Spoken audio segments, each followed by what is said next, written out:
Morning, Year 4. It's Mrs. Passmore again, and then today for your English on your poetry on Tuesday, the 9th of February.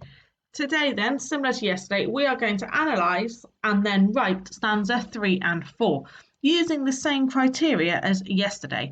So today's video, you'll be pleased to know, is a lot shorter than yesterday. I'm going to briefly go through and explain what you need to do, and then give you the time in order to sit and write your last two stanzas ready for tomorrow's lesson when we're going to publish them.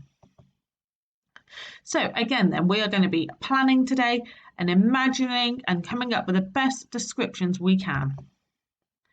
So box 3 then. His skin was as tough as red scaly armour. Well, that line gives us a further description on our dragon, so we can really picture what he is like. And they have used then as simile, his skin was as tough as red scaly armour. But if you're going to go for gold, have a go at trying to use a metaphor instead. Now, a metaphor compares the common characteristics of two unlike things by implying that one thing is actually the other, but they don't use the word like or as. For example, Samantha is an angel. Okay, she's not really an angel, but by saying that Samantha is an angel, it gives you the impression that she is very well behaved. She might have lovely thoughts, okay? Or my camp counsellor is a teddy bear. Obviously, it's not, but it's giving the impression that it gives you a hug or a cuddle like they would. Out from his nostrils licked flames of fire. Well, that line tells us what he does, okay? And it is used the past tense, lit flames of fire. His wings outstretched from either side. Well, that line gives us a description again, so we know exactly what he is like. And this one has got a free space. You can include any grammar feature you'd like in that one. When he beat them, he'd take flight. Well, this tells us what he's going to do next. And they have used an apostrophe for contraction here. He'd. They've replaced the he would take flight with he'd take flight. Okay, and here are some then, let's show you some more. I am to I'm, you are to your, they will to they'll, does not to doesn't, and so on. So you can include those within yours today. And again, this is no new learning today. This is just rebuilding on what we already know. And then your first task then is to write box 3. So let's go through to here. So here's mine. His skin was a hardened crimson scaly suit. Out from his flared nostrils fired red amber flames. His transparent wings soared from side to side. When raised and lowered, he soars gracefully. And I need when raised and lowered, he soars gracefully. Okay, he soars gracefully. Perfect. And then, moving on then to task 2. This is the final stanza for the poem we are going to write. Now, all the people in the village around, well, that line tells me where it is. It's set in a village. Yours might not be set in a village. Yours could be set anywhere you like.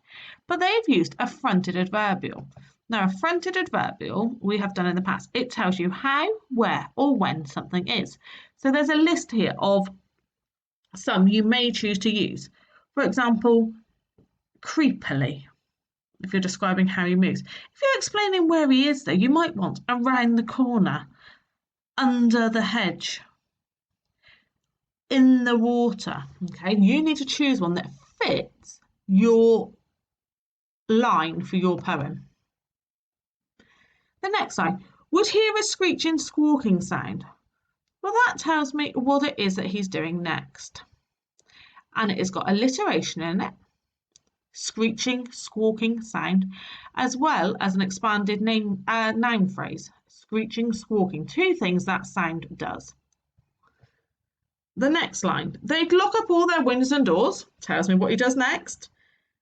Apostrophe then they have used for contraction, they would lock up all their windows and doors. Okay.